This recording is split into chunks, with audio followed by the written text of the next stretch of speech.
وبركاته.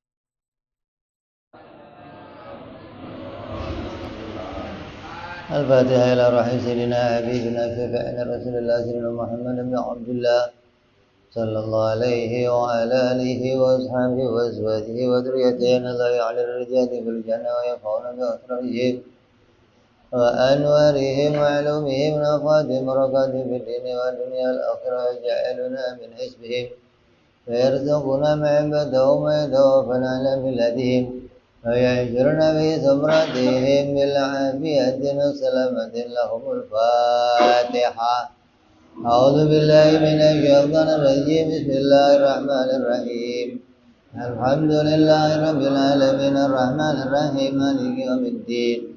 إياك نعبد وإياك نستعين اهدنا الصراط المستقيم صراط الذين أنعمت عليهم غير المغضوب عليهم ولا الضالين آمين. بسم الله الرحمن الرحيم. نويت تعلما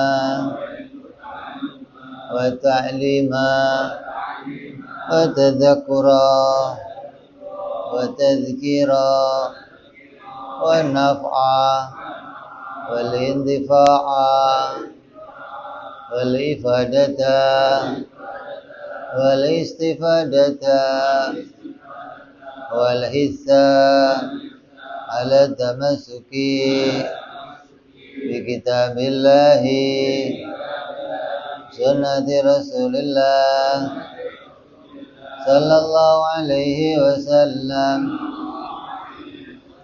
ودعاء إلى الهدى والدلالة على الخير ابتغاء مرضاته وقربه وثوابه وحسن الخاتمة مع اللطف والعافية وصلاح العاقبة.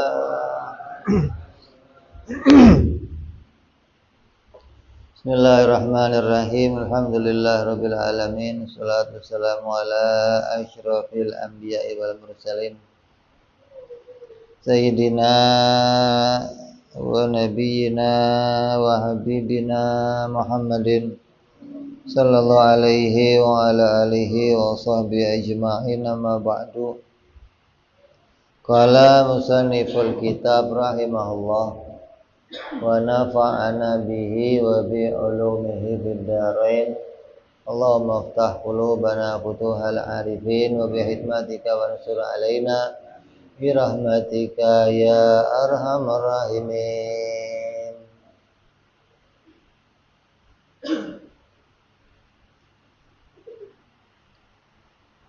Sampai pada syarah yang ke 54.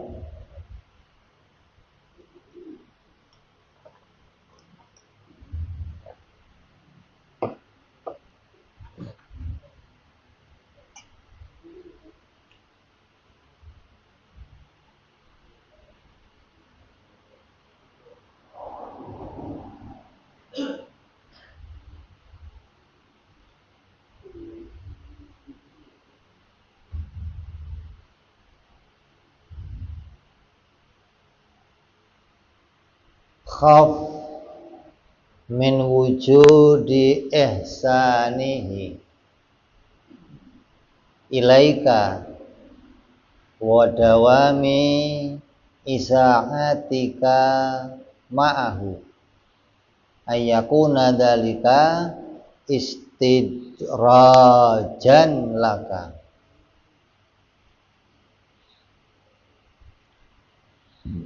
Takutlah bila kebaikan Allah selalu kau raih, meskipun engkau terus berbuat maksiat kepadanya.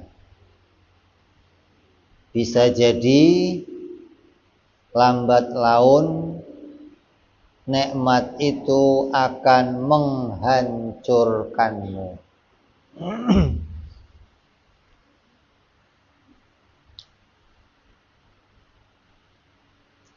Ini makna terjemahnya.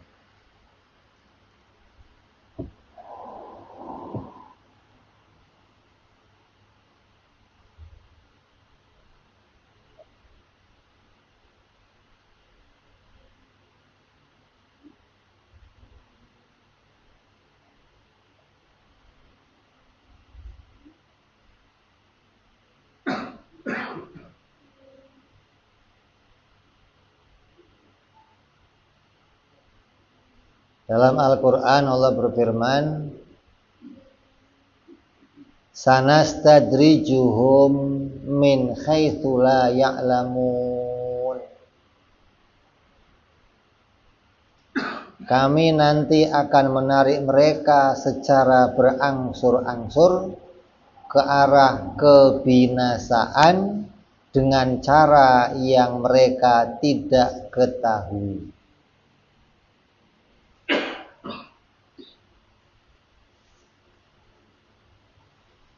Maksud dari hikmah ini adalah bahwa seorang mukmin harus merasa takut pada kenikmatan yang terus-menerus didatangkan oleh Allah Subhanahu wa taala. Nikmatnya terus lancar terus. Apa? Sehat. Dikasih sehat terus oleh Allah. Paling ya sakit mah bersin doang, sehat lagi.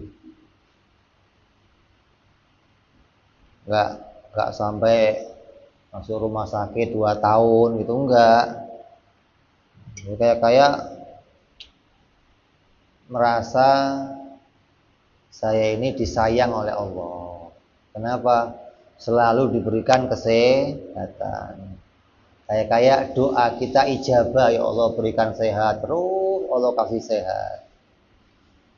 Duit ada aja, nggak pernah kosong dah. Apalagi di dompetnya punya jimat yang isinya duit, nggak pernah kosong, nggak udah. Ada aja duitnya. Asal butuh-butuh ada rezeki, butuh ada rezeki.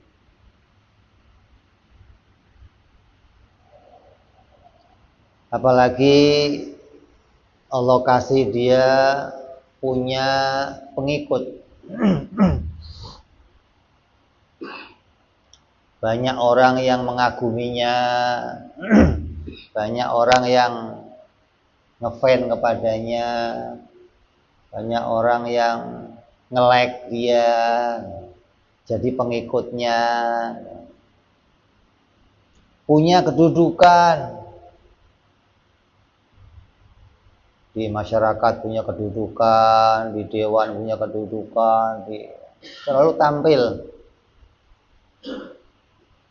mudah datang segala keinginannya, punya hajat ini gampang, punya hajat ini gampang, dan nikmat-nikmat yang lainnya.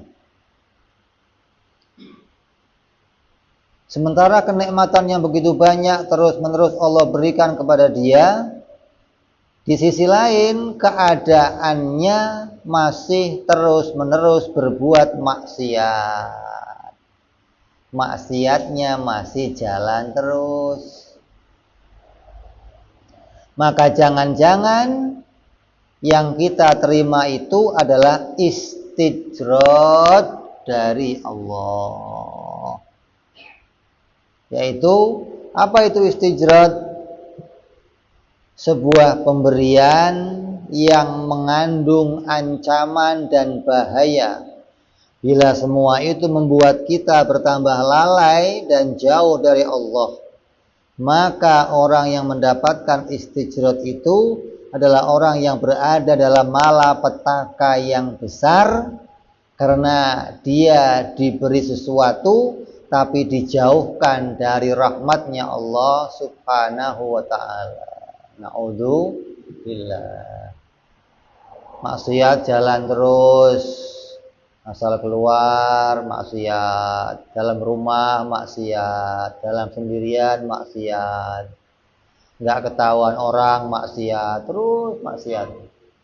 Tapi Allah masih terus kasih dia kesehatan, kenikmatan.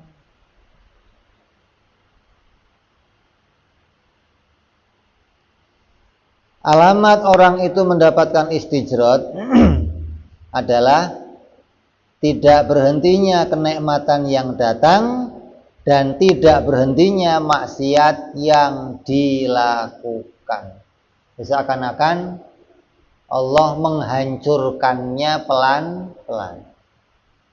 Dengan terus dikasih nikmat, maka menjadi jalan dia terus bisa berbuat maksiat.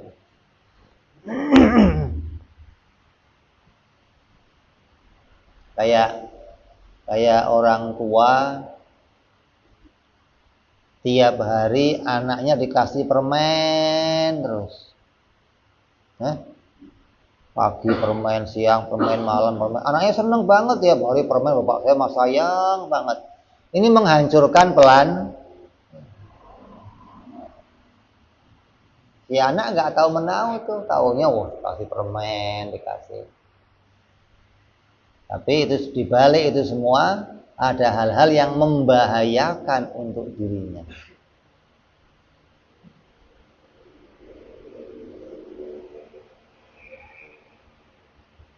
Para wali-walinya Allah apabila berdoa dan tidak terkabul, maka mereka bahagia. Ente nangis?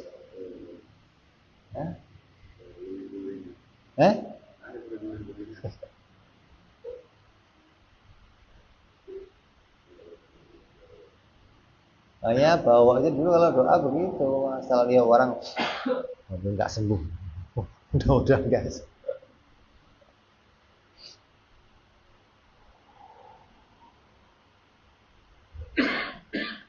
Tapi apabila dia berhasil dalam doanya, maka mereka khawatir kalau itu adalah istijrad dari Allah. Padahal kelasnya wali, maksiatnya bersih. Lain deh, maksiat jalan terus, doa sekali nggak kabul, naudzubillah. Mestinya bahagia, ya Allah, alhamdulillah, tandanya saya masih dihentikan beberapa kenikmatan yang saya harapkan. Itu mestinya tandanya Allah masih menyayangi saya, tidak membuat saya tambah lalai kepada Allah, membuat saya introspeksi diri, ya Allah, banyak salahnya saya. Tapi kalau terus dikasih, ente menganggap wah saya mah beda sama yang lain maksiat dikasih azab oleh Allah, saya mulai maksiat tapi diberikan banyak kenikmatan, diberikan banyak keberhasilan, doanya ijabah terus.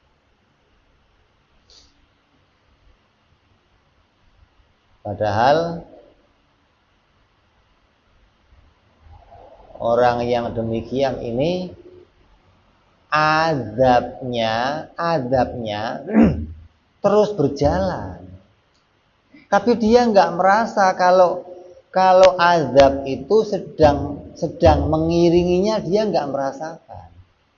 Karena dia nggak pernah menganggap kalau yang seperti itu azab.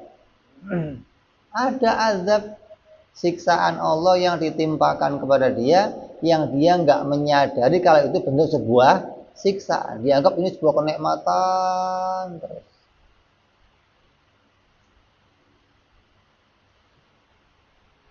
Seperti contohnya Sa'labah.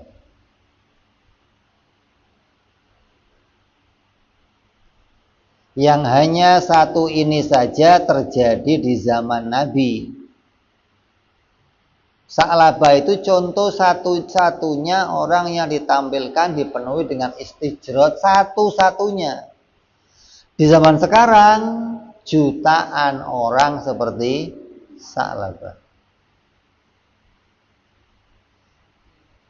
Jadi satu contoh ini diceritakan terus tiap waktu. Padahal Sa'labah ini bagian dari Ahlul Badar. Tapi ini buat contoh bagaimana seseorang itu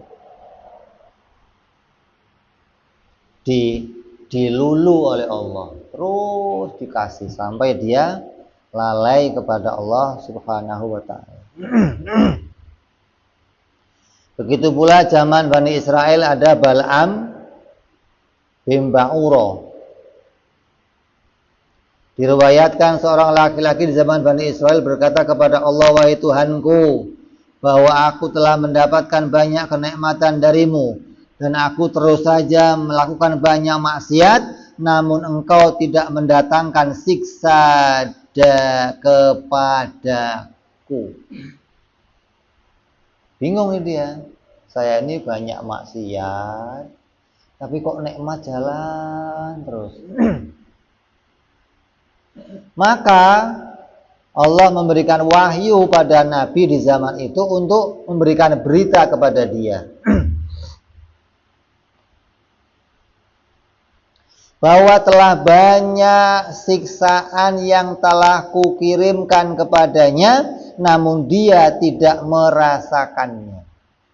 Ketika maksiat datang, ketika kenikmatan datang, dia maksiat, azab datang. Nikmat lagi datang, dia maksiat, azab lagi datang. Nikmat datang, dia maksiat, azab lagi. Tapi ketika azab datang, dia nggak merasa kalau itu azab dari Allah. Coba. Apa rupanya?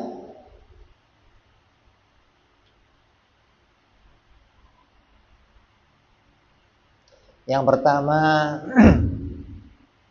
bekunya air matamu. Jadi orang yang susah menangis.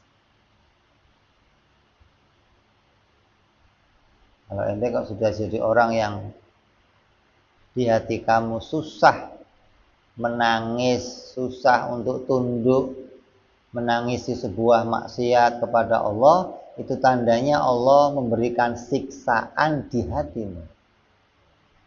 Orang yang ketika maksiat, tobat dia nangis, maksiat, tobat dia nangis, berarti Allah masih melembutkan hatinya.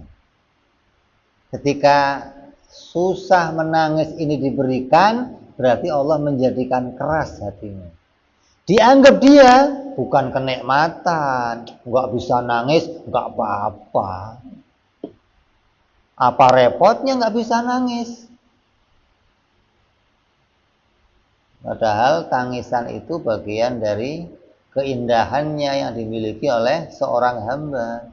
Bisa nangis, bisa merasakan kesedihan dari apa yang menjadi kurang ibadahnya kepada Allah, banyak maksiatnya kepada Allah.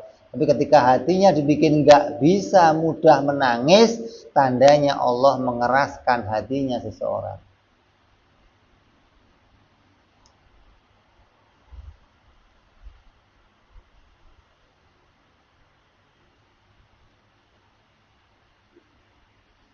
Yang kedua, kerasnya hati.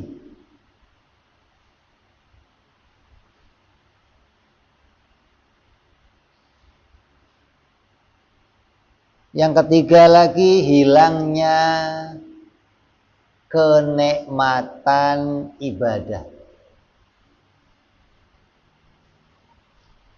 Majelis taklim nggak ada nyamannya, sholat nggak nyaman, sunnah jadi males. Ini bentuk Allah jadikan satu siksaan, diangkatnya kenikmatan dalam ibadah. Ente nggak merasakan, ente anggap kan siksaan itu pedih, perih, sakit. Allah kasih yang halus, tapi itu menghancurkan kamu pelan.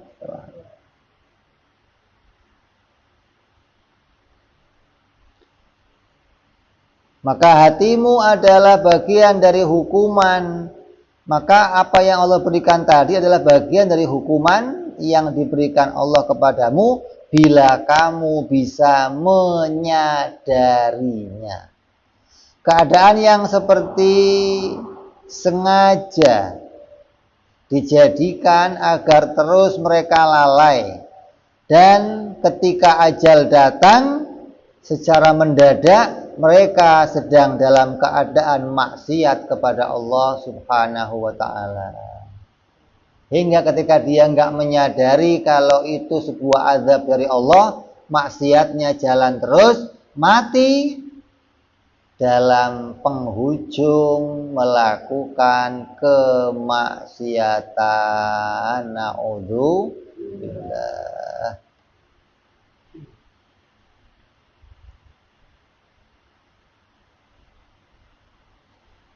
Dalam Al-Quran Allah berfirman sebagaimana ayat yang tadi, kami akan menarik mereka secara berangsur-angsur ke arah kebinasaan dengan cara mereka tidak menyadarinya, dengan cara yang mereka tidak ketahui.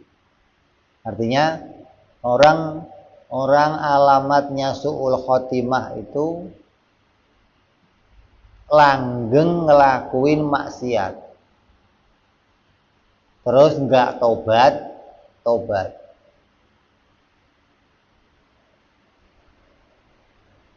Terus nikmatnya jalan terus, hingga dianggap maksiatnya enggak mengurangi kenikmatan. Untuk apa saya menghentikan maksiat? Beda sama orang yang sekali maksiat, besok sakit 3 hari. Maksiat lagi, motor hilang. Maksiat lagi, bini minta cerai. Maksiat lagi, besok gua nggak maksiat lagi, ya Allah tobat, ya Allah ampun ya Allah.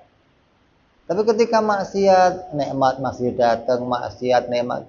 Ini jalan dia tidak akan meninggalkan maksiat.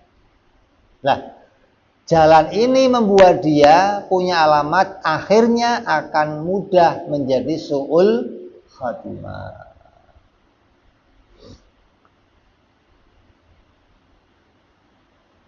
Berkata Imam Sahal At-Tustari yang mengartikan ayat di atas, dia mengartikan kami berikan mereka itu nikmat dan kami jadikan mereka lupa bersyukur. Ketika mereka semakin menikmati tanpa ingat lagi kepada Allah, maka Allah mencabut nyawanya orang tersebut. Na'udzubillah. Mati mendadak bagi orang ahli maksiat adalah musibah.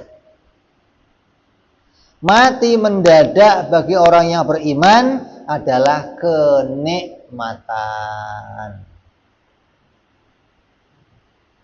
Tapi kalau mati pelan-pelan bagi orang yang ahli maksiat, kenikmatan. Kenapa? Dengan pelan-pelan dia mati sakit, itu mengurangi dosa, diangkat dosa. Tapi kok mendadak nyekek botol, makanya kenapa botol lehernya kecil, kebanyakan dicekek. Jadi mati mendadak bagi orang ahli maksiat adalah musibah. Adapun mati mendadak bagi orang ahli beriman adalah kenikmatan. Lah mati yang pelan-pelan bagi orang beriman bagaimana? Naik derajatnya. Mati beriman bagi orang ahli maksiat, penghapusan dosanya.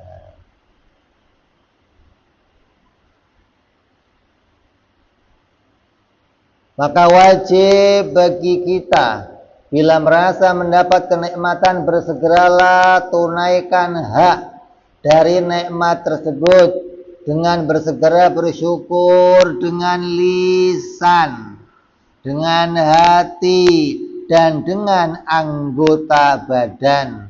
Seperti apa yang telah disampaikan pada hikmah yang telah lalu. Kalau kita enggak bersyukur, berarti kita enggak mengunci nikmat tersebut. Dengan bersyukur, kita mengunci nikmat tersebut dan mudah mendatangkan nikmat yang lainnya. Ya kan? Bisa juga kalau kamu enggak mau bersyukur, dapat nikmat enggak bersyukur, pingin nikmatnya jalan terus, maksiat. Hah? Jadi dua jalannya. Ini kalau pengen nikmat dapat nikmat syukur atau dapat nikmat maksiat. Orang yang dapat nikmat maksiat juga bisa jadi jalan nikmatnya jalan terus, tapi pelan-pelan menuju kehancuran. Bila kita tidak melaksanakannya, maka takutlah kita akan dilemparkan kepada nikmat yang berupa istidrat. Alhamdulillah.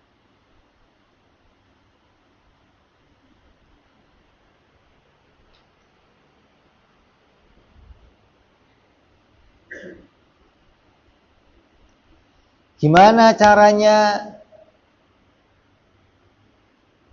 kita menghindarkan diri dari istidrat? Cara menghindarkan diri dari nikmat yang berupa istidrat.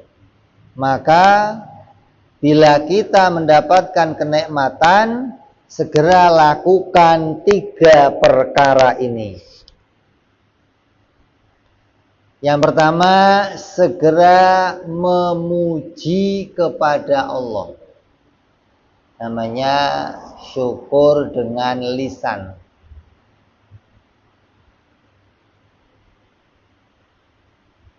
Yang kedua, menggunakan nikmat itu untuk melaksanakan perintahnya Allah.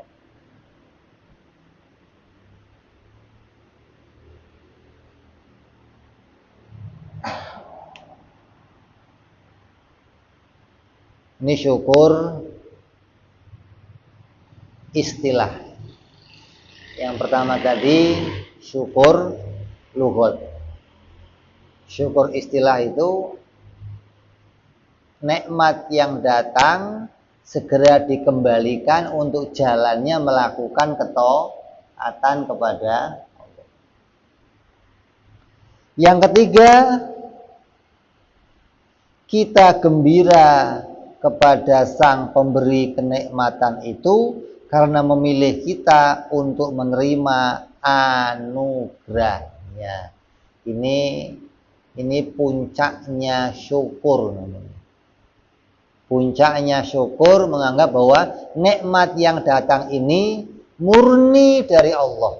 Bukan karena amal saya, bukan karena sholat saya, bukan karena zikir saya, bukan. Tapi ini murni pemberian Allah. Dan kita harus gembira karena Allah memilih saya, menganugerahi saya, menerima kenikmatan ini.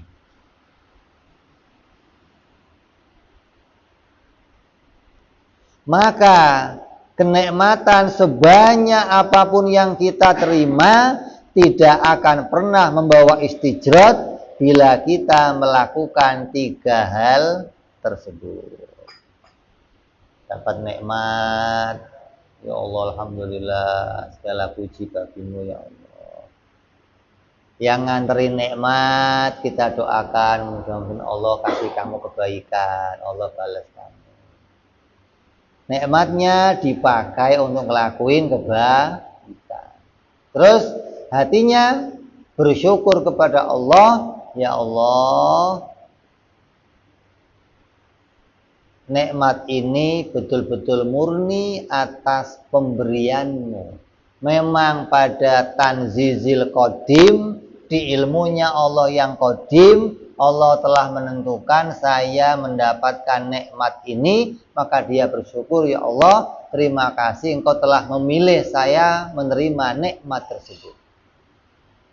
Jadi bukan saya kan gara-gara saya ngelakuin ini ya pantas saya dapat ini.